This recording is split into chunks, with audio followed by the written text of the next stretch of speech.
इसके बाद हम आगे बढ़ते हैं हमारे इस वेबिनार में। हमारे साथ अब जो जुड़ रहे हैं डॉक्टर भादंत राहुल बोधी साहब है।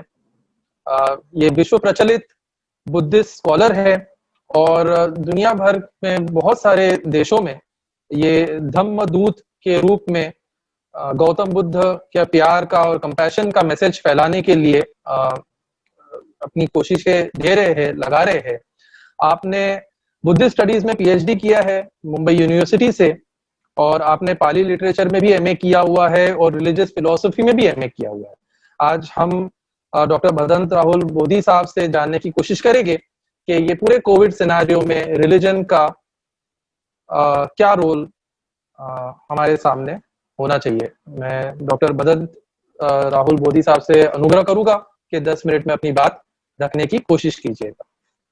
डॉक्टर बोधी साहब। मैं सर्वप्रथम इस पवित्र पावन भारत मातृभूमि को वंदन करता हूं और उसी प्रकार आज आपने बहुत ही अच्छा विषय रखा है। सभी धर्म गुरुओं को बुलाकर इस कोविड-19 ये 19 महामारी ने जो कोहरम मचाया है और आज सारा मानव समाज उससे दुखी है, तो हमें जागना है, जागरूक हो जाना है। तथागत भगवान बुद्ध का जो संदेश है, तथागत बुद्ध बताते हैं कि बहुत सारे जो दुख हमारे जीवन में आते हैं, जो परेशानियां हमारे जीवन में आती है, वो बहुत सारी मानव निर्मित होती है। और यदि हम जाग जाए, अपने व्यवहार को बदले, अपने मन से क्रोध को, द्वेष को, ईर्ष्या को, लोभ को, अति लोभ को, मोह को बदले और मन को एक उदार बनाए, गुडविल अपने आप में क्रिएट करे और सभी के प्रति गुडविल और मंगल मैत्री जताए, तो बहुत सुख शांति से हम जीवन जी सकते हैं। और आज सही मायने में हम देख रहे हैं कि हमारे डॉक्टर्स, नर्सेस, पुलिसकर्मी और सभी लोग आज इतनी मेहनत करके इससे मुकाबला कर रहे हैं, इससे लोगों को राहत दे रहे हैं और हम सभी ने उनको एक बल देना है। और ये जो इस प्रकार की महामारी, यदि बुद्ध की माने, बुद्ध कहते हैं कि ये विश्व में ऐसी बीमारियां आते रही है, पूर्व में भी आते रही है, हजारों साल पहले भी आते रही है, आज भी हम यदि प्रेजेंट इतिहास देखें तो वहां भी इस प्रकार की बीमारियां कभी आती है, आती रहती है, कुछ न कुछ कारणों से, और बिना कारण से तो कुछ होता नहीं। तथागत बुद्ध ने जो मंगल मैत्री की बात सिखाई कि मानव ने हर वस्तु से, हर चीज से कुछ सीख कर एक दूसरे के प्रति मोहब्बत, मैत्री, कंपैशन बढ़ाने का प्रयास करो। और ये हिंसा से हमें दूर रहना है, हमें पशु पंछियों की भी हिंसा नहीं करनी है, मानव की भी हिंसा नहीं करनी है, उससे हमें दूर रहना है। प्रेम, मैत्री, यही मानव को एक दीर्घ काल तक, लंबे समय तक वो राहत देगी, सुख शांति देगी। और आज तथागत बुद्ध जब कहते हैं कि दुख या बीमारियां कुछ न कुछ वजह से, कारणों से ही निर्माण होती है। सबसे पहले कि हम लोभ के कारण जो आज एक दूसरे से कभी संप्रदाय के नाम पर, कभी धर्म के नाम पर, कभी भाषा के नाम पर, कभी इस नाम पर, कभी उस नाम पर जो लड़ते रहते हैं, तो लड़ाई झगड़ा ये भी बहुत दुख का कारण होता है। 2 महायुद्ध हो चुके, लाखों लाखों लोग वहां पर मर गए। किसने किए महायुद्ध? कोई क्यों नहीं रोकता? यदि हम मानते हैं कि सर्वशक्ति है, बुद्ध ने भी सर्वशक्ति को माना, बुद्ध ने भी लोगों को, मतलब देवता लोग, उसको भी बुद्ध ने माना, लेकिन उनका एक अलग अपना लोक है। जिस प्रकार मनुष्य का लोक होता है, मनुष्य जिस प्रकार हम यहाँ जीते हैं, उसी प्रकार इस विश्व मंडल में अन्य जीव सत्व, अन्य प्राणी, पशु, पंछी ये भी जीते हैं।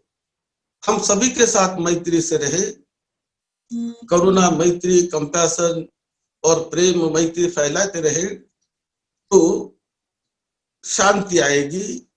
शांति अपने आप नहीं आती, और शांति हमें ही निर्माण करना पड़ता है, हमें ही उसके लिए प्रयास करना पड़ता है। तो जब ये प्रयास ठीक ढंग से हो तो सुख शांति से आदमी जी सकते हैं। आज हम देख रहे कि मानवीय इतिहास ये धर्मों के नाम पर और संप्रदाय के नाम पर युद्धों से भरा पड़ा है। 2 महायुद्ध हो चुके। आज में मानव ने इतने बड़े खतरनाक अस्त्र शस्त्र बनाकर रखे कि इतने विनाशकारी बम, एटम बम, न्यूक्लियर बम ऐसे बना के रखे हैं, और ये बनाकर एक दूसरे की शक्ति को तोलने का वो प्रयास कर रहे हैं। बुद्ध की शिक्षा है कि तुम मैत्री भावना से विशेष एक दूसरों को सुख शांति में कैसे बांटूंगा, द्वेष नहीं, क्रोध नहीं, तो मैत्री में कैसे बांटूंगा, सुख कैसे बांटूंगा। इस प्रकार से हम यदि अपने मन को बदले और मैत्री भावना से यदि रहना सीखे, दूसरों के दुखों को दूर करने का यदि हम प्रयास करें, तो बहुत ही उसमें कल्याण होगा, बहुत ही मंगल होगा। बीमारियां ये तो मानवीय जीवन में आते जाते ही रहती है, आएगी जाएगी, आएगी जाएगी, और उससे दूर होना है तो आदमी नहीं, उसके वजह को जानकर, कारणों को जानकर उससे हटाने का प्रयास करना चाहिए। इसके पहले भी प्लेग जैसी बीमारी आई। ये प्लेग की बीमारी ने विश्व के कई आदमियों को, कई लोगों को बड़े बहुत लोग उसमें मर गए, बहुत हानि हुई। लेकिन हमारे वैज्ञानिक उन्होंने उस पर खोजते एक इलाज निकाला, उस पर इंजेक्शन निकाला, दवाएं निकाली, और आज उसको हम कंट्रोल कर रहे हैं। आज भी यदि हम केवल ऐसे ही हो जाएगा, ऐसे ही खत्म हो जाएगा, बिना कुछ किए, बिना दवाई लिए, बिना प्रिकॉशन किए, ऐसे हम सोचते रहेंगे तो ऐसा नहीं होने वाला है। हमें उसके लिए दवा की खोज करनी है, अपने आप को हमें सुरक्षित रखने का प्रयास करना है, मानवता को सुरक्षित रखने का प्रयास करना है, करुणा मैत्री का हमें व्यवहार बढ़ाना है। तभी मानव समाज विनाश से बचेगा और बीमारियों से भी बचेगा। लेकिन ये नेचुरल फिनोमिना भी है कि निसर्ग में, नेचर में इस प्रकार का चढ़ाव उतार ये होते ही रहता है। वैसे बुद्ध तो कहते हैं कि ये जो मानवीय इतिहास, हम जो लिखित इतिहास हमें दिखाई देता है, लेकिन ये लाखों करोड़ों वर्ष पूर्व भी इस प्रकार का मानव लोग आते रहा, जाते रहा, और ये जो विश्व चक्र जो है, जिसे कहते हैं वर्ल्ड साइकिल, तो वर्ल्ड साइकिल ऐसी चलते रहती है। उसमें कभी विकास होते रहता है, कभी उसमें वर्ल्ड साइकिल में कभी उसकी अधोगति होते रहती है, उसका डिस्ट्रक्शन भी होते रहता है, और भी विकास होते रहता है। तो ये तो होते ही रहेगा, लेकिन हम उसको रोकने का प्रयास अपने ढंग से करें, और मैत्री भावना, वंदना, प्रार्थना भी एक बल है एक दूसरे को कैसे हम शांति पहुंचाए, एक दूसरे को कैसी हम हेल्प करें, कैसी मदद करें और कैसे उनके दुख दूर करने का हम प्रयास करें। तो इस प्रकार से यदि हम जागरूक होकर, जाग कर अपने वातावरण को दूषित ना करें, क्लेशित ना करें। आज वातावरण इतना दूषित हो गया है और देखते हम कितना क्लाइमेट में परिवर्तन हो गया है। अब किसको हम जिम्मेदार माने? आदमी को यदि कुछ लोग जिम्मेदार मानते हैं, आदमी भी उसमें मतलब जिम्मेदार है ही, लेकिन यदि कोई विश्व की जो बड़ी शक्ति हो, हम कहते हैं कि आदमी को कंट्रोल करने वाली शक्ति है, तो उन्होंने मैत्री, करुणा, मुदिता से उन्होंने बहुत मंगल मैत्री से सबको संभालने का भी प्रयास करना चाहिए।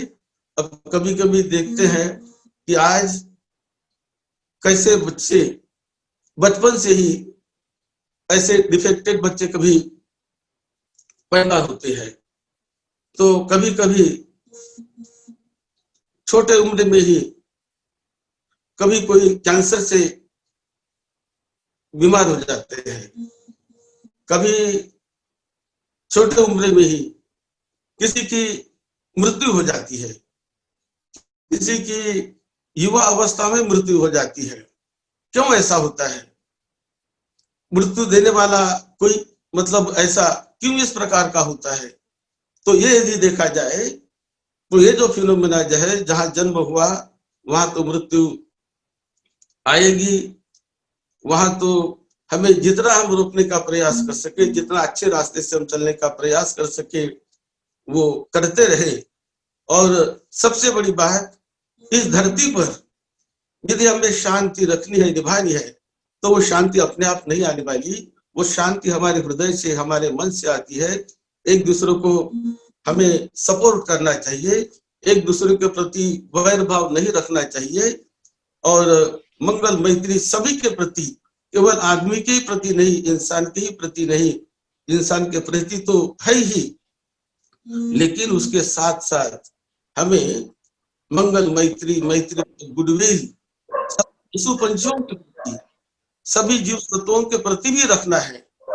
और उससे एक पॉजिटिव ऊर्जा निर्माण होती है और जो पॉजिटिव ऊर्जा हमें भी सुख शांति देती है, औरों को भी सुख शांति देती है। तो आज हमें इस वैज्ञानिक युग में प्रगति तो हमने बहुत की, लेकिन उसका यदि सही ढंग से, यदि प्रज्ञा को जगाकर, ज्ञान को जगाकर, विजडम को जगाकर, कि हम इनका उपयोग लोगों के हित और सुख शांति के लिए करें, लोगों के उन्नति के लिए करें और समाज की सुरक्षा के लिए करें, समाज का विघात करने के लिए नहीं। इस भावना को यदि हम जगाते हैं तो सही मायने में मनुष्य का कल्याण होगा। और ये कल्याण हम जब तक अपने आप को हम प्रेम से, मैत्री से, और विशेष करके तथागत बुद्ध ने जो कंपैशन सिखाई है, कंपैशन केवल बुद्ध की बात नहीं, हर एक व्यक्ति ने अपने भीतर वो कंपैशन को, वो करुणा को, वो मैत्री को जगाने की जरूरत है, जगाने की जरूरत है। और हम यदि केवल भावना करने से या केवल प्रार्थना करने से सब कुछ हो जाएगा, ऐसा भी नहीं। प्रार्थना में भी अपना बल है, हमारे मैत्री भावना में बल है, प्रार्थना में बल है। एक दूसरों के लिए, एक दूसरे के सुख शांति के लिए हमें प्रार्थना भी करनी है। और ये जो विश्व का जो वास्तविकता होती है, उस वास्तविकता को भी हमें समझना है, वास्तविकता को भी हमें जानना है और जानकर हमें जागरूक होकर हर अवस्था में कैसे हम एक दूसरों को सपोर्ट करते रहे, कैसे एक दूसरों को बचाएं। वैसे एक मैं सोच रहा था सर, आप अगर कंक्लूड करिएगा तो जो मैत्री भाव, यही हमने अधिक से अधिक बढ़ाने का प्रयास करना चाहिए। और जो विश्व की जो शक्ति है, वो शक्ति हमें, शक्ति तो हम मानते ही है, ये जो निसर्ग की नियामता, यही एक बहुत बड़ी शक्ति है। उनसे जुड़कर और उससे संबंध अच्छे बनाकर हम सभी मानव से अच्छे संबंध करें, मैत्री भाव से रहे, युद्ध से दूर हो जाए, दुश्मनी से दूर हो जाए, प्रेम मैत्री की वर्षा हृदय से होने दे, तो निश्चित परिवर्तन होगा। और आज हम जिससे जूझ रहे हैं उससे भी रास्ता निकल जाएगा, और रास्ता अपने आप नहीं निकलेगा। आज जो हमारे वैज्ञानिक, हमारे डॉक्टर्स, हमारे इंजीनियर, हमारे जो रिसर्च, जो मेडिकल में रिसर्च कर रहे हैं, वो भी दिन रात उसके पीछे लगे हैं, और इसमें राहत मिलेगी ही। और इस प्रकार का ये फिनोमेना नेचुरल फिनोमेना है, तो ये वर्ल्ड में इस प्रकार का ऐसा होते ही रहता है, लेकिन उससे हमें घबराना नहीं, और उससे हमें मुकाबला करके, अपने प्रिकॉशन करके बाहर निकालने का हमें प्रयास करना है। मैं सभी को बहुत धन्यवाद देता हूँ, और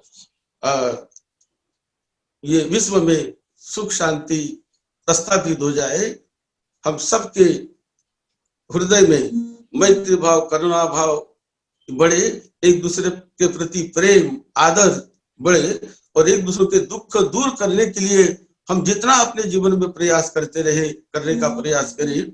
यही मैं आज के इस वेबिनार में जो आपने आयोजित किया है, मैं सबको बहुत बहुत धन्यवाद देता हूँ।